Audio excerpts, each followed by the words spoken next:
Maayong adlaw sa tanan, no. Alam mo, no, itong level administration na to, no. Alam niyo, merong pumunta sa aking kapatid, no, na yun nga daw kung ano-ano lang daw pinagsasabi, no, like papa-aresto daw ako sa CIA, no.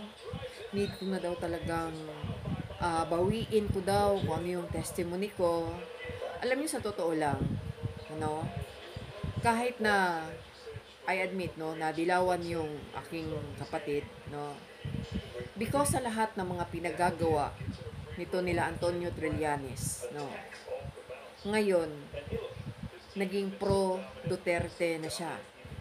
But still, no, alam niyo yung father namin, even though na ano siya ni itong tatay nila BBM, okay? Kami kasi yung naniniwala that the existing of martial law victims is totoo, are totoo. Okay? Kaya lang, no, dahil lang kay VP Sara, kaya tayo bumoto. And then, yung binoto natin, no, hindi naman tayo katulad ng mga Marcos loyalist na mga bayaran nila. Yung binoto natin, yung sa sarili nating bulsa na sinuportahan, sila pa yung naging dahilan sa ating mga struggles, okay? Alam mo, no, itong si BBM, itong sila Jam Magno, no, itong mga dating nakinabang kay sa former administration sa time ni Tatay Digong meron sila in common, okay? Pare-pareho sila ng mga walang utang na loob. Pare-pareho sila ng mga user, okay? Alam mo, I really do admire, no, sa stance ni Mayor Sebastian Duterte, no, sa paninindigan niya against nitong administrasyon na ito. And I can see, no, na parehas talaga sila ni tatay. Okay? Alam mo nyo, sa totoo lang, no, uulitin ko, mas mabuti pa si tatay dahil alam natin paggalit siya. Pero ito sila, patalikod yung ginagawa nila. Lalo na to si Lisa Marcos. At saka ito si Martin Romualdez. Pare-parehas lang tong dalawang to, no, na mga greedy of power.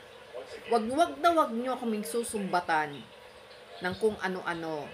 Dahil nung elections, okay, sarili naming pera ang ginastos namin noong eleksyon.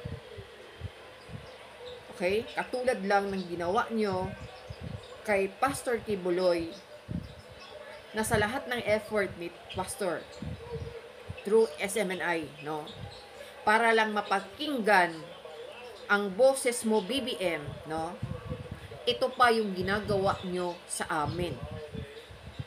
Sa totoo lang, no, yang pachachachacha mo, no, hindi na kami papayag na tumaas pa ang termino mo, no.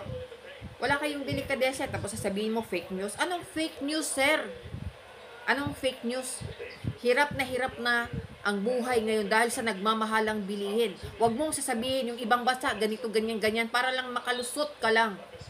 Dahil scammer ka. Sa totoo lang, hindi mo nga natupad ang 20 pesos na bigas. At alam namin, itong mga scammer na naglantala na ngayon, imagine ka ha, nakaregister na ang number. Pero bakit nakakalusot pa rin itong mga scammer na to? Dahil tao mo lang ito. Sa totoo lang, sino yung nasa likod sa mga firm na yan? Tao mo lang din. Sa totoo lang. Alam mo, sir, mag-resign ka na. Maninindigan ako kahit buhay ko pa ang kapalit. Hindi kita aatrasan. Mag-resign ka na.